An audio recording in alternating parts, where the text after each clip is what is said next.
I call James. Let's just forget that you're at BioNTech, I'm at CureVac, just man to man. What the hell is happening here?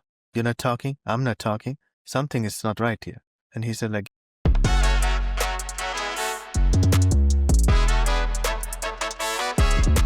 this is the story behind the story. This is the human side of leadership in biotech. Willing to win. Biotech leaders against all odds. My guest today is Thaminda Ramanayake. He has paid the price of success and learned that ego has to step aside to truly win. Thaminda, what was the last time you seriously thought about giving up or stopping, and what kept you going? this one hits home, meaning close to home, right? My mother was suffering from COVID during the COVID times, right? During the COVID times. What that means is I'm here in the United States and my mother is in Sri Lanka and it's shut down, right? And I was quite certain when I got the call that she's going to pass. The question is, how do I get there? Do I need to be there? And the answer is yes, I need to be there. But how do I get there? It's a miracle, right? Everything told me, don't go, can't go, including my own family. It's like, you have a child and this and that.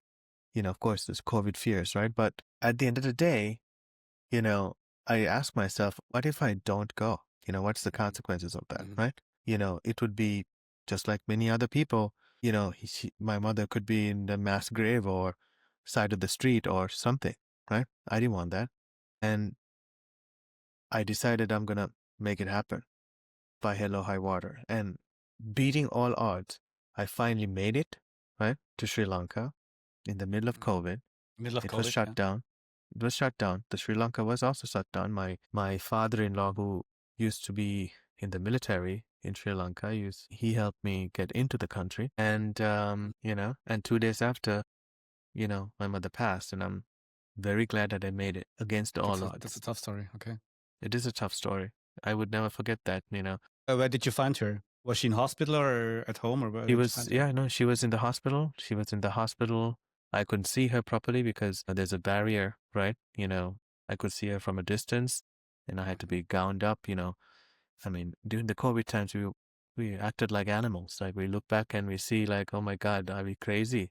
But the bottom line is we did what we did. We thought to save lives, right? But I'm glad at least through multiple layers of walls and glasses and, I saw my mother taking, what I consider the last breaths. And I know she knew that I was there. And I am here, at peace that I made it there. Oh, yes. Without giving up, right? And was that a moment where you thought of giving up? It was a moment that I thought of giving up. Giving up travel, giving up on responsibility, right? And essentially giving up for me, it was more like making excuses, right? The why nots, right? And of course, questioning taking a risk. You could always give up if you're taking a risk. You don't have to take the risk, right? You don't. So, that was a major question. I mean, that's, looking back to that, I think it's really crazy because people know you as chief business officer, deal maker, storyteller. Everyone sees the highlights, but what's the price that people don't see? Yeah. Everybody sees the highlights and everybody admires the journey, but no journey is without sacrifice. There are moments that you choose, and that choice comes by always, every single moment, asking this question that, the CEO of Coca-Cola, I cannot recall his name, long time ago in the 80s, asked this question. You always have to identify what is your crystal ball, what is your rubber ball. You can drop your rubber ball and it's going to bounce back. You drop your crystal ball, you're done, right? So in this journey, there are trade-offs that you do in your life. It could be a personal life, it could be a professional life. And this journey is a journey that you go alone, right? Of course, you have teams, right? Tell me more. You make these trade-offs, you are dealing with those trade-offs. Not your team, not your friends. You have to be able to deal with it. A lot of people want to progress. A lot of people want to, become the president. Who knows, right? It's a long journey, right? It's a long journey. It's a long journey, yes. And Yeah. what about the voices It's in your head that you have to negotiate with? exactly. Yeah. The voices in your head that you have to negotiate with. Tony Robbins put this in a very nice way, right? Tony Robbins is one of those American motivational speakers, very successful guy, right? I'm all in. Right? Yes, I'm all in. Yeah. Yeah. Yeah. You know, every time you need to do something, you need to enroll yourself and you need to be that. What does he mean by that? Well, what he means by Yeah. that is you go in that moment, you become that. Yes. Yes. It's no difference than acting, Yes. right? So moment to moment, right? It's moment to moment. You choose to be whatever that position the moment requires you to be. There are Correct. certain things you can't be, like you cannot be a physician, right? Just because you want to be. You can act to be a physician, but you can't be. But everything in general life, you can be. The very highly conductive, highly trained, skilled professionals like a surgeon or a physician or stuff like that, you can't because you require certain skills just because you think you don't become a physician, right? So, but every other moment you can be, right? So you're talking about identity, talking about becoming a version that you're not right now. Let us talk about the BioNTech CureVac deal. Bring me to the beginning, where you heard about this opportunity at CureVac. Who did you have to become? Right. This is a journey most people will probably not know. Some know. Well, Alex, the CEO, he is a good friend of mine. We worked together. We were peers at Sanofi. He was the head of global oncology commercial sector. I was the head of global oncology business development sector. And when he left Sanofi, he said like, hey, I want you to join my team. I'm like, no way. I was very partial to Sanofi for various reasons. They were very, Paul Hudson particularly, and John Reed, Alban de la Sablier, they've been very close to me, especially going through my personal journeys with my mom and everything, right? And I didn't want to leave until John left to join J&J as the head of R&D. I decided to leave. Alex joined CureVac April 1st, 2023 to assume the CEO responsibility. The stock is on a free fall. I get the call from Alex, almost 6 months into his job. And, we probably wanted to get a chief business person. Are you still interested? I'm like, I can't. I mean, I'm committed to another company. I'm in the middle of a deal. And then he says, I asked him, it's been a long time. You haven't had a CBO. Why now? He's like, well, let me be transparent. The stock is in a free fall. I don't know what to do. Right? And I'm like, well, what are you doing? Well, I'm doing a lot of things to shape up the company. I'm trying to bring in, strategy. I'm trying to bring in a new voice to the company, but nothing is stopping the bloodbath. So it's like, okay, just send me the corporate deck and take a look at what it is and etc. So I started doing a little bit of work on this opportunity after, multiple people try to convince I should join CureVac. Then I realized the mistake. Alex is a brilliant commercial guy. He's a great leader. Sometimes, that's not enough. Sometimes you don't know that you're in front of the mountain because the mountain is so big.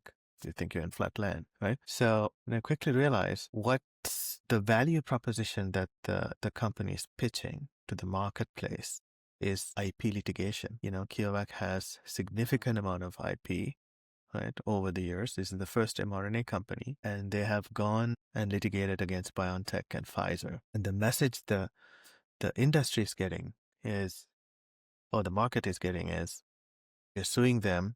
The revenue base is 100 billion. Even if you get 1%, it's $1 billion. It's almost the same size as our market cap. Future is great. Except the investors are hearing, the analysts are hearing, it's more like a lottery game, scratch off. It's a 50-50. Biotechs like to, be known as programs, equity narrative, and a lot of other things, right? Then I looked at the financials from a couple of years ago, and the amount of spend is significant. Now, on top of it, you add additional litigation spend. That's a big problem. So the analysts are seeing a draining hole with with overspending on things that potentially have a 50% probability of success. It's a toss-up.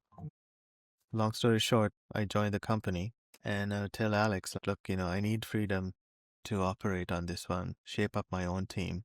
Do you have it? Just like, any good leader should. He gave me full reign to operate. This is his skill. He's great at deploying people. Of course. So he saw the bloodbath. He hires me, gives me full reason, freedom.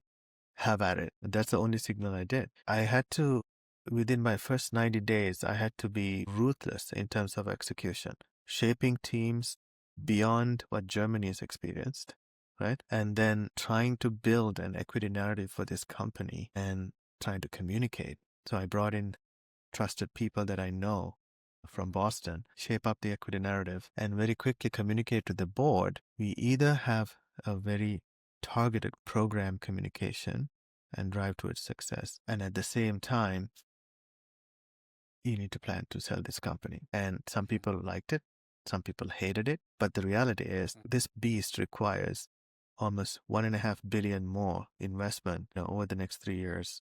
It's not going to happen. Right. This is the thing. So and then that is a pivotal moment, right?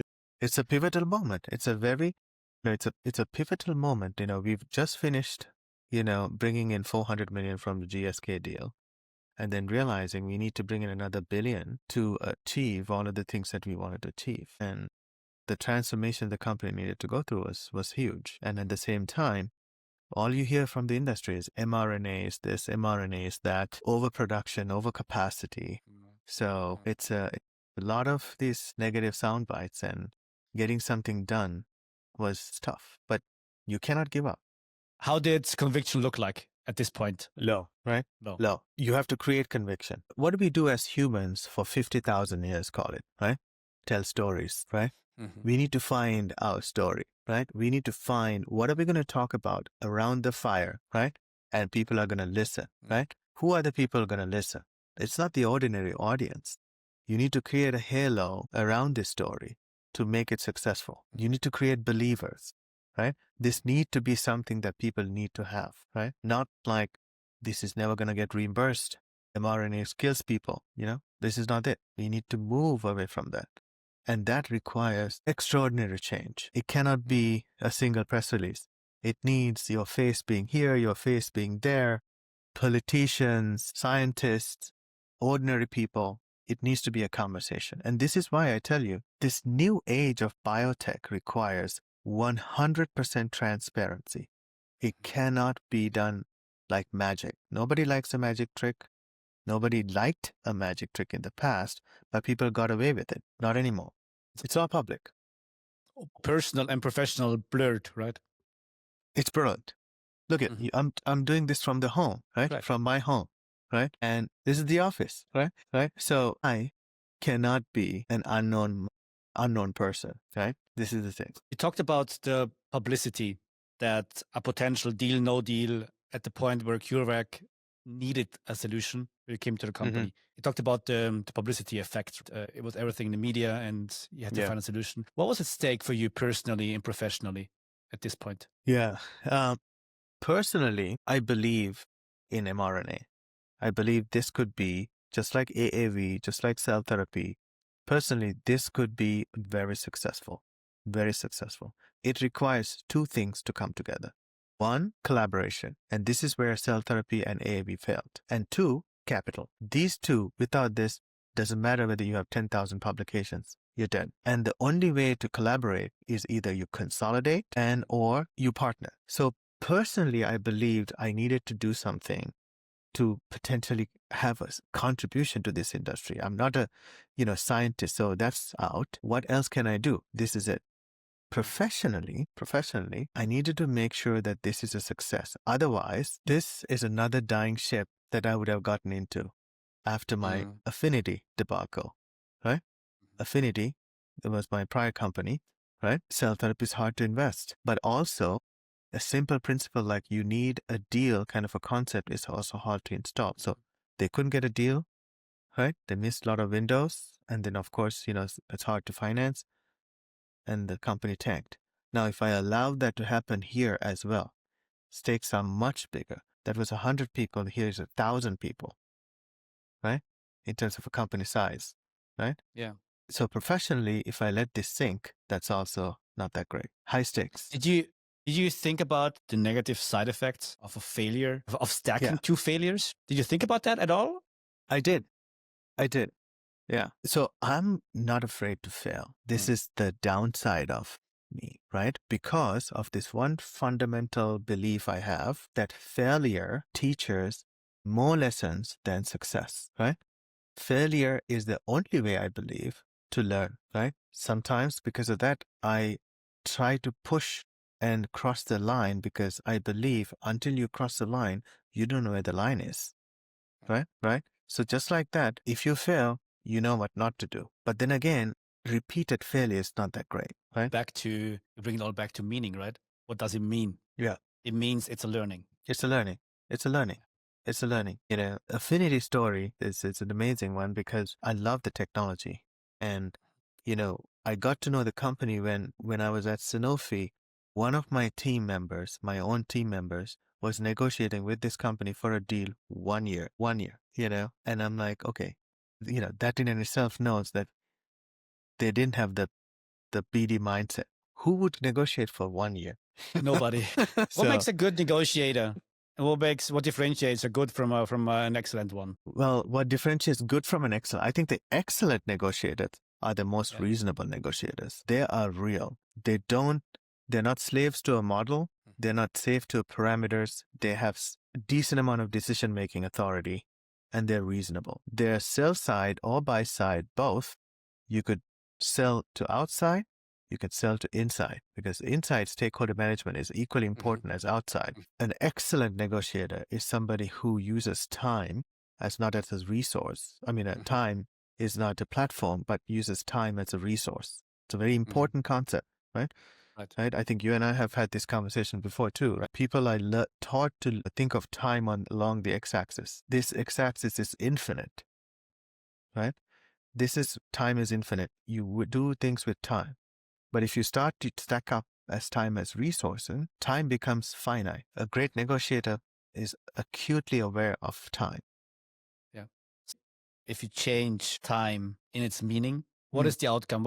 How does it help you in negotiations? Right. I'll give you an example. In a big pharma setting, there was a person who once told me, now we wait. We don't say anything. Now we wait. And then I'm like asking, it was a senior to me, right? Like asking, okay, this is the most foolish thing to do. Why? Of course, you're putting your discussions on hold, but the entire world is moving along. Right? Entire world is moving along. A competitor is also moving along, right? Think about the stakes here, right? So a competitor is moving along and you just, don't negotiate because you just learned this in the Wharton handbook or something. Now, the opposite is also true, right? The opposite is you put boundaries and value of time on both sides, right? The waste of time will reduce the value of the deal. Now, how about that? Everybody wants to make a good deal, right? So the longer you wait, the less valuable the deal is. That's good. Right? That's fascinating. Yes. Right? Right? Do you have an example from your own deal-making examples from your own negotiations where you used that and the other side didn't understand it? Maybe? Yeah. Or maybe saving grace, right? So I'll tell you two examples. Okay, I'll tell you two examples. One example is when I was buying my first house, right? I needed to get a mortgage. And this was, during financial calamities and interest rates were moving up and down. And I was monitoring the social media and realizing the Brexit is about to come, right? And I took a bet with my boss who said the Brexit will never happen. Brits are never crazy to exit the European Union. And I said, no, they're going to exit. My mortgage broker wanted to lock in the interest rate. This is the day after Brexit, right? And I was not wanting to, lock in the interest rates. I was waiting and waiting. I was driving everybody nuts. I was driving my wife nuts, mortgage broker, blah, blah, blah. The day of the Brexit, this is my last day to lock in the interest rate. All of a sudden, the news breaks, the Brexit happens. Stocks tank. I called my broker and said, I lock in the interest. That is the best mortgage interest I've ever gotten in my life. Right? So you use time as a resource. That's interesting. Absolutely. Right? Yeah. Right? This is one instance. The other one is, I wanted to buy an expensive car. Right? And I was negotiating. Well, it sounded super expensive. Let's put it that way. It was a Mercedes, right? So nice. Okay. So I had an Audi before, and then I wanted to get this Mercedes, and I told my wife that you only need to say one thing. When I turn around and ask the question, whatever the question is, I will turn around and ask you a question, and you only need to have say one thing. And that thing is, I think I like the Audi better. Right? Right? Really? Okay, good. It's good. That's Right? good. Yeah. So Yeah. I went to the car dealership and I was negotiating the price. And this, new cars, it's hard to negotiate, blah, blah, blah. But, and then it's like, I don't know, and he was like throwing all kinds of things to like make the deal happen. Because, the high stakes, high the price, the stakes are high, right? So, Yeah, sure. and then I turn around and said, I don't know, what do you think? And just like clockwork, my wife says, I don't know, I think the Audi's better. Then I said, okay, thank you. Then I took that's like, okay, now I need to negotiate with my wife, right? What the best you could do? And I got the deal I wanted, right? You got the deal you So wanted. I got the Good. deal I wanted, right? Walked away with the And Mercedes, right? So, people think that right? car dealers have a very good deal making education, but Yeah, sometimes they also just want the deal, right? they want the deal. Life is a deal. If it's a deal, yes. Life is a deal, right? Right? Life is a deal. And you have also said every deal is a story, right?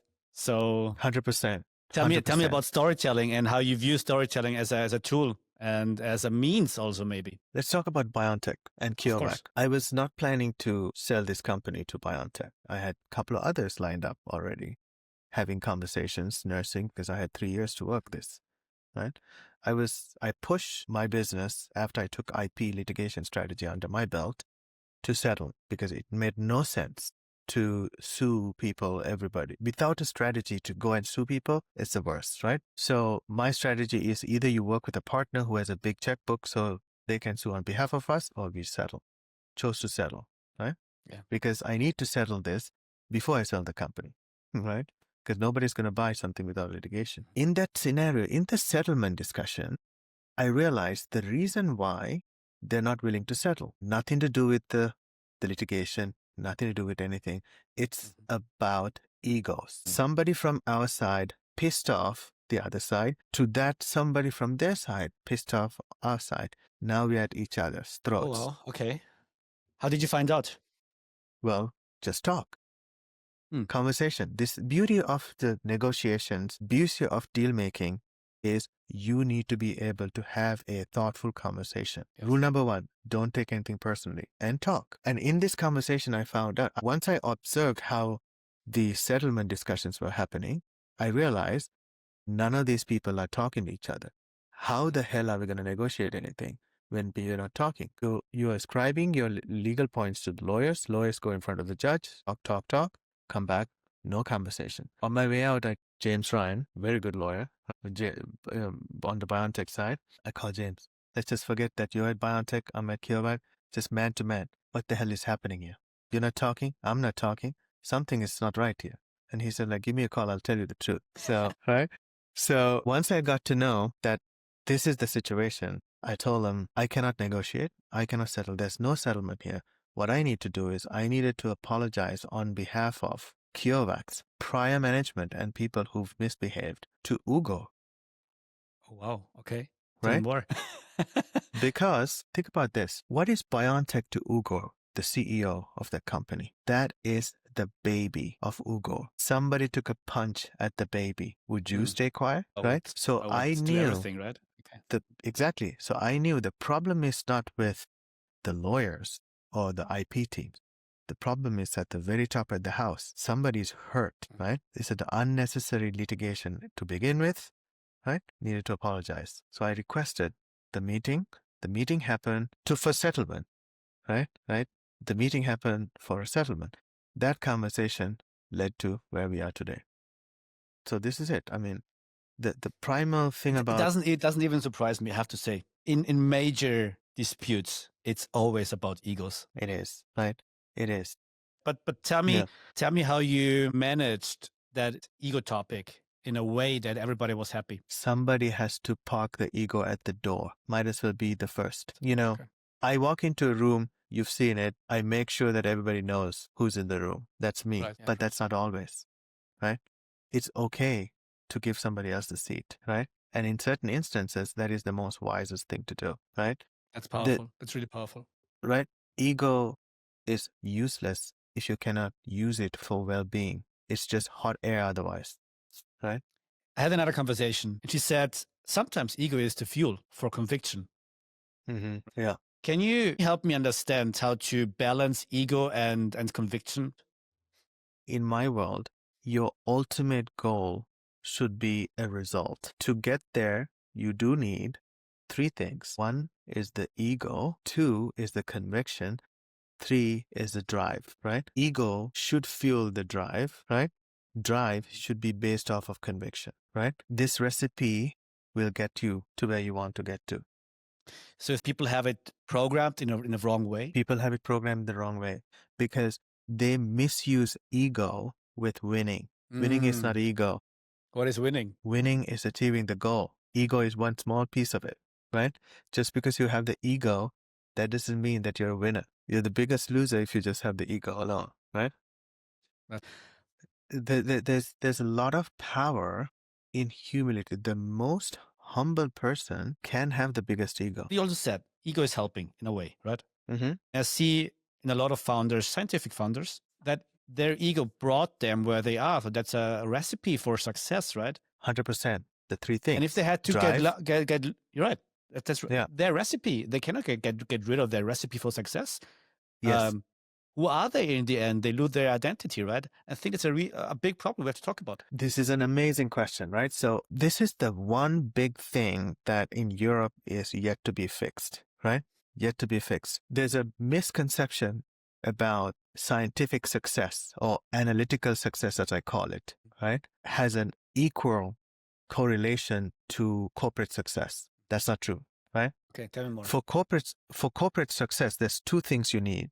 You need to have operational success and analytical success. A fine balance in between these two will make you corporate success. Fully operationally successful people cannot succeed in corporate. Fully analytical successful people cannot succeed in corporate. A balance in between these two can, right?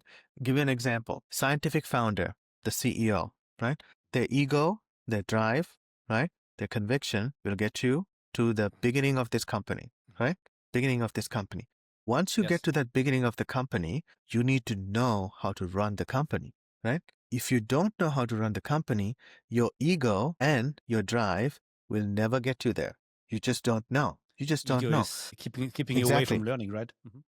Ego should be the check telling you, I want to win. How to win is for me to back off and let somebody else come and take so I can anyway win. 100% of zero is still zero, right? If you lose the company, you get nothing, right? How did you become? It's the most important thing that you can say to somebody starting a company, coming from academia, right? Having a first glimpse of successes and trying to build a future on that, right? Have you ever been too convinced? I have. I have, and they have generally led to failures.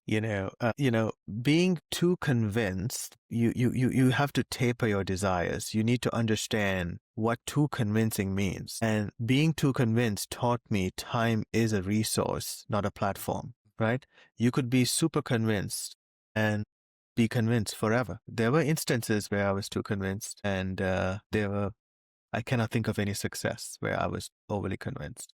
Yeah. How did you change? How did you have to change? Did you have to fall 5 times until somebody else told you, hey, look, this isn't going anywhere? What did you do? It's a combination, right? It's a combination. I fell flat quite a few times, and then I asked the question, why, right? And then I quickly learned, like, okay, what I was thinking is actually wrong, although I would convince myself that it's right. And there were a few instances where I was told that to do this, to achieve whatever, I need to take a different path. Or somebody else has to convince me.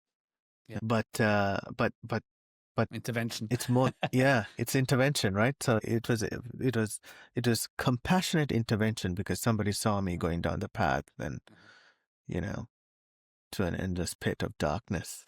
People don't call them out, right? I call this, think about that. You can find more people laughing at the toilet paper on your back than somebody who's coming and helping you take it out, right? So I appreciate people who can actually call, both personal and professional. We have a wrong culture also. We have the culture of, hey, I'm not going to, you're not going to save the whole world.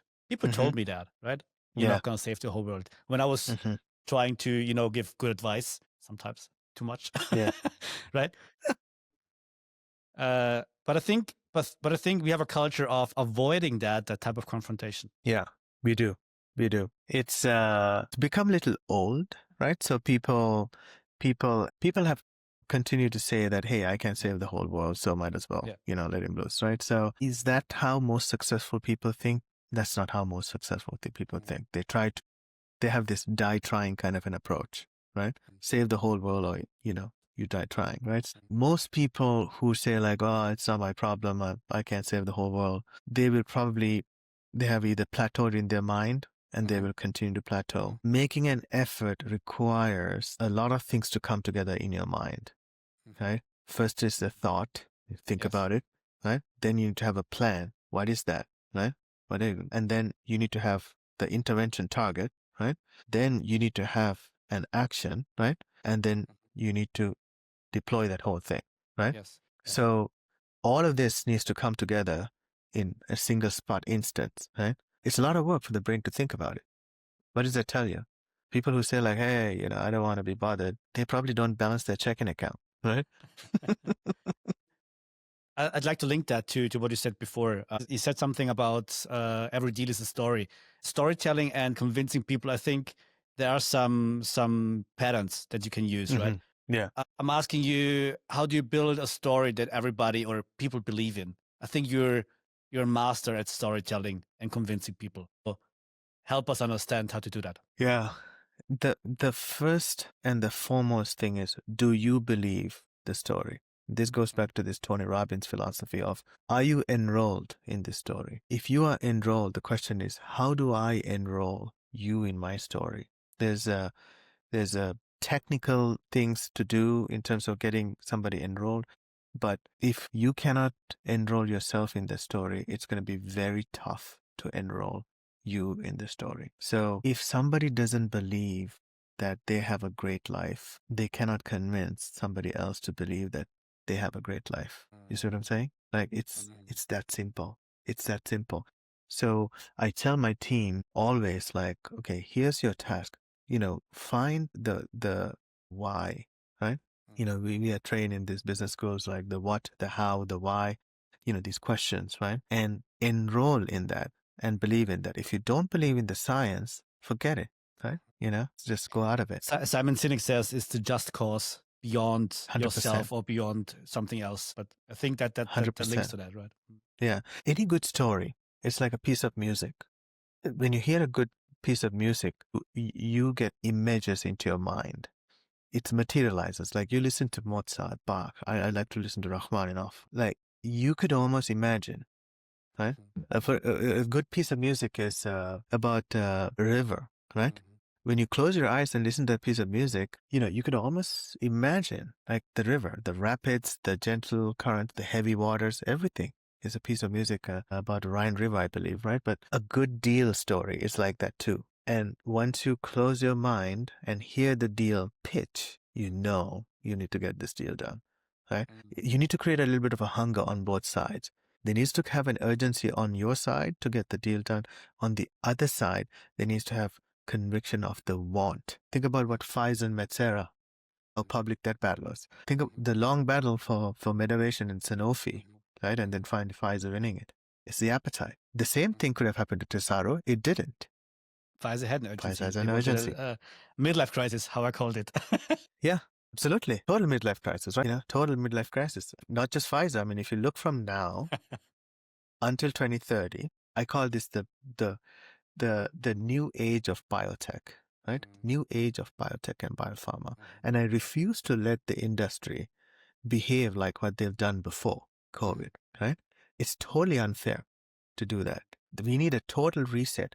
Everybody talks about financing for biotech, right? That's not good enough. It needs to be a total reset, total reset. This is so important. I see the pain in the industry from all sides, right? From investors who have no fundings anymore, from biotech companies who are out of business. Tell me more about the reset. Think about pre-COVID, this whole like golden era of biotech, right? Money was free flowing. There's what I call the entitled science. There's like Nobel Prize winners doing all kinds of science. Nobody asks questions, just pour in. Why? the successors since 2014, the checkpoint inhibitors, everybody's like, we're going to be millionaires. Forget millionaires. We're going to be billionaires. No questions asked, right? And then during the dry spell, right? During the dry spell, people started asking about, this is how you should do biotech. This is how you should not do biotech. And then you look back on a lot of these people have never been in biotech. And this is where, I continue to believe like the analytical and the operational needs to come together for this new wave. It cannot be just analytical or operational. The golden era is all operational. Right? There were fewer analyticals. The mid phase, the dry spell, is all analytical. There's no operational. This new phase needs to be operational and analytical. We need to have people, if they say I'm a head of BD, they better be head of BD. They should have done deals. They should know the business. They should like science. Otherwise, you could be, I don't know, Mary Kay or something, right? Yeah. If you are a CEO, you better know how to run a company. It cannot be by accident. Oh, I'm just the CEO because, I founded the company. And I refuse to take advice from venture people who've never stepped into a company. I was at Bio Europe, sitting in a audience. People were talking about rare diseases, and you'll see this on one of my LinkedIn posts coming up.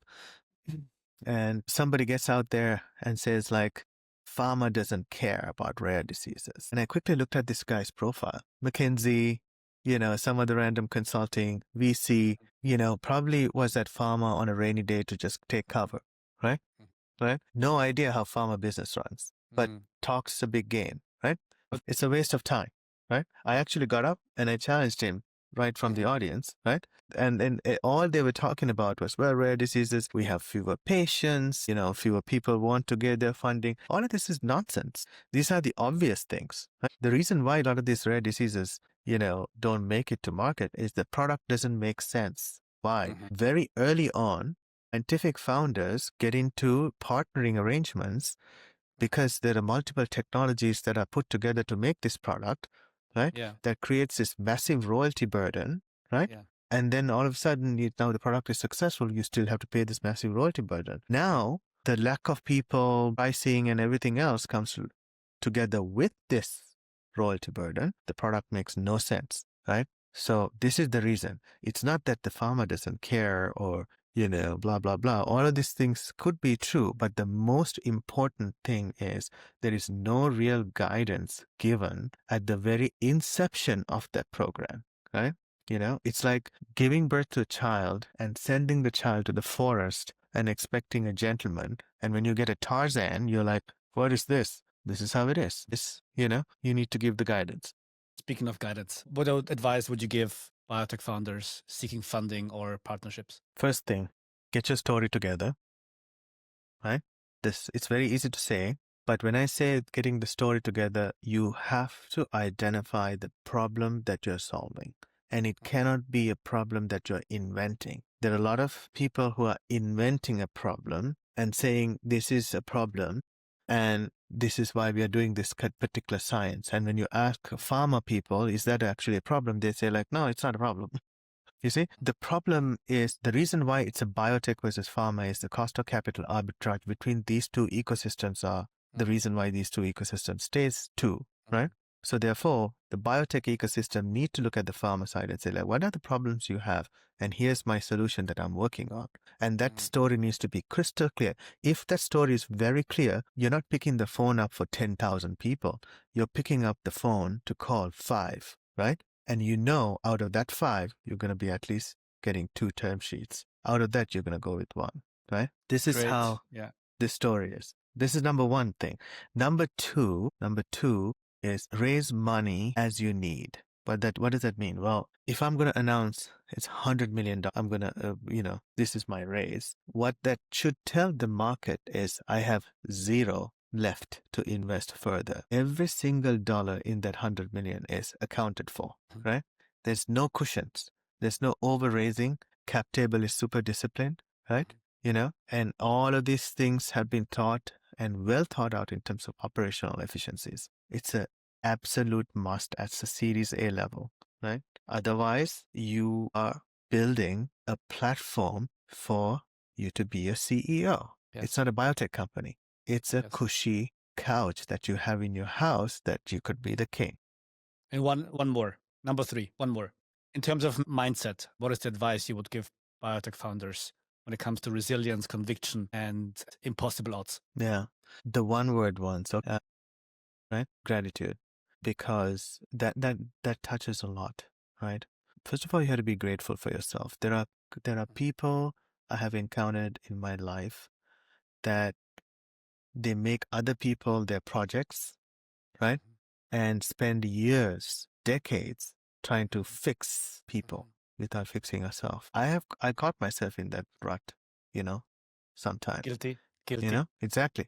The word intimacy is into me, you see, right? I see the mistakes Yes. that I am doing, right? That I am doing, right? Gratitude. The other way is we have the brain capacity, we have our faculties to think of novel things, right? Think of novel things. Gratitude for funders, right?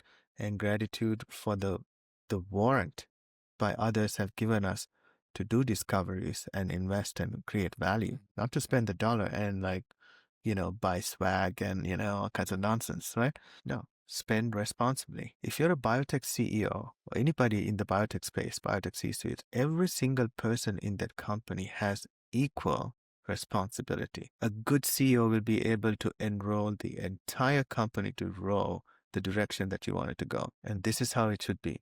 It cannot be a mistake. There are no accidents in biotech.